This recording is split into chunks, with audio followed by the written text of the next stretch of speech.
अगर जी आपकी पार्टी ने पूरे प्रदेश में परिवर्तन यात्रा की है, लाखों लोगों से आप मिले होंगे इस दौर में, तो भविष्य में आप अकेले चुनाव लड़ेंगे इंडियन नेशनल लोकदल या किसी गठबंधन का के साथ जाएंगे? आप बताओ क्या करना चाहिए? हमें तो जो हालात लग रहे पूरे देश के अंदर, जैसे अभी 7 विधानसभा सीटें में 4 इंडिया गठबंधन ने जीती है, तो उसके अनुसार बीजेपी को बाहर रखने के लिए हमें हमारा मूल्यांकन ये है कि इंडिया गठबंधन को मजबूत करना चाहिए। अगर पत्रकार भी ये चाहेंगे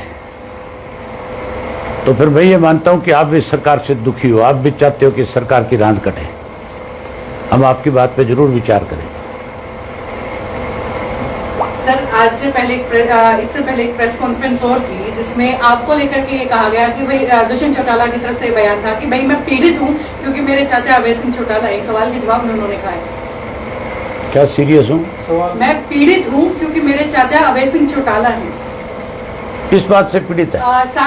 विधानसभा सत्र के दौरान जिस तरीके से आपका आक्रामक रवैया या सवाल जिस तरीके से आप पूछते हैं विधानसभा सत्र में, तो उसको लेकर के एक सवाल पूछा गया था जिस पर जवाब में कहा कि मैं पीड़ित हूं क्योंकि अभय सिंह चौटाला जी मेरे चाचा हैं। तो चाचा ही रह जाता है, चाचा थोड़ा ही बदला जाएगा। सर, जिस प्रकार से कह दे अभय सिंह चौटाला चाचा नहीं, चौधरी ओम प्रकाश चौटाला उसके दादा थे, उसने उनको छोड़ करके गौतम को दादा बनाया, तब आज उसकी ये हालत है। तब आज हरियाणा छोड़ करके राजस्थान भागना पड़ रहा है। अगर चौधरी ओम प्रकाश चौटाला को अपना दादा मानता रखता तो आज इस प्रदेश का मुख्यमंत्री होता, ना कि किसी के जूठे बर्तन उठाया। सर, जैसे 3 दिन के लिए मुख्यमंत्री हिसार में थे, उसी दौरान विष्णु मंदिर में कार्यक्रम था और स्वर्गीय भजनलाल जी के नाम से कोई संस्था या कोई ऐसे इंस्टीट्यूट को उनके नाम से करने के लिए अपील की थी खुद विष्णु जी ने। उसी बीच जैसे मटका चौक था, कई जैसे किसान आंदोलन के दौरान उसको किसान चौक का एक तरह से वो दिया गया, उसी को बदलने के लिए उन्हें ये क्या लगता है आपको कि आपस में टकराव के लिए इस तरह के उन्होंने किए? ये मुख्यमंत्री ने बिश्नोई समाज का अपमान किया है। बात चौधरी भजनलाल के नाम की नहीं है, वहाँ बिश्नोई समाज का कार्यक्रम था, चौधरी भजनलाल का कार्यक्रम नहीं था। ना तो चौधरी भजनलाल की जयंती थी, ना उनके नाम पे कोई जलसा हो रहा था। जन्माष्टमी का दिन था, हर साल बड़ी संख्या में बिश्नोई समाज के लोग जन्माष्टमी पे बिश्नोई मंदिर में इकट्ठा होते हैं और अपना कार्यक्रम करते हैं। समाज की तरफ से मांग की गई थी और मुख्यमंत्री ने मटका चौक का नाम अगर चौधरी भजनलाल के नाम से रखा है तो बिश्नोई समाज का अपमान किया है। बिश्नोई समाज को इसके ऊपर जरूर विचार करना चाहिए कि तुम्हें तुम्हारे घर में तुम्हारा मेहमान बन करके आया और व्यक्ति तुम्हें अपमानित करके गया है, उसका बदला उनको तरीके से लेना चाहिए। सर, हमने, आपको तो याद है कि नहीं है किसी को, पुराने जो साथी पत्रकार हैं उनको पता है, ये जो मंदिर है ये जगह चौधरी देवीलाल की दी हुई है। जब चौधरी देवीलाल सन 1977 में चीफ मिनिस्टर बने थे, उस वक्त ये जगह जो है चौधरी देवीलाल ने जन्माष्टमी के दिन यहाँ कार्यक्रम में आए थे 1978 में। उन्होंने ये जगह बिश्नोई समाज को दी थी।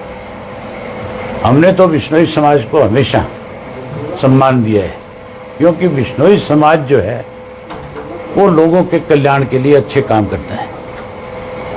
उस समाज ने बहुत सारी बुराइयों को खत्म करने का बीड़ा उठाया। हमने तो उनको हमेशा सम्मान दिया, इन्होंने हमेशा अपमानित करने का काम किया। जैसा कि जननायक जनता पार्टी चौधरी देवीलाल की जन्म जयंती सीकर में मना रही है, वो कह रहे जी, मैंने उनसे सवाल भी किया था कि भाई आप तो हरियाणा में अभी पूरी तरह विस्तार नहीं हुआ, तो आप वहाँ विस्तार कर रहे हैं, इस पर क्या प्रतिक्रिया है? मेरे से क्या पूछेगा, उनसे पूछी नहीं थे, उन्होंने बताया नहीं। मैंने तो कहा था आप बीजेपी का फायदा करने के लिए लड़ रहे हो चुनाव। आपको पता है इस बात का, ये फायदा नहीं, ये किसी का फायदा नहीं कर सकते। ये वहां जाकर के भी बीजेपी से कोई ना कोई धन बटोरेंगे, ये अपने आप को वहां भी बेचेंगे जैसे यहाँ बेचे हैं। सर, आपकी पार्टी की किसान मुद्दों पे मजबूत पोजीशन दी थी, सड़क से लेके विधानसभा तक आप मजबूती से पक्ष रखते हैं। आज है कि नहीं ये बता। मजदूरों के मसले पे जैसे आशा वर्कर, मिड डे मील और ये लगातार आंदोलन चल रहा, उन पे कहीं न कहीं कमजोर है क्या? ऐसा कोई आपने? कोई कमजोर नहीं है, हमने हमेशा किसान और मजदूर की बात करी है।